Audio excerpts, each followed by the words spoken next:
Bao bakante nga lote sa barangay Hibauan, Pavia daw kaangay nga nangin isa kasapa.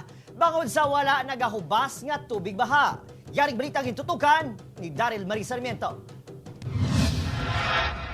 Sa unang mga pagtanaw masalaan mo nga sapa, apang ang ini nga lugar ang isa ka bakante nga lote. Bangod sa pagulan, nagsupot ang tubig kag tubtub karon daw nahimo na nga lamawan. Tuig 2019 pasang nagsaylong pamilya ni Merifel diri sa barangay Hibauan, Pavia. Sunod sa iya, lutak kag stagnant water ang ila problema. Ilabi na kuntig ulula na. Pag mo nabalakan ang lamok, kay kung may mga kabataan man kami mo, amo lang nakagisa pa karigna sang dalan.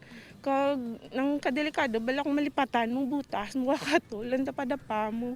Dugang pa sini, kun summer lang makita ang duta sa ini nga bakante nga lote. Apang sa tion magtupa ang ulan. Liwat naman nga nagabaha, bangod wala sang guaan ang tubig. Tani bala masubside man sa dayon.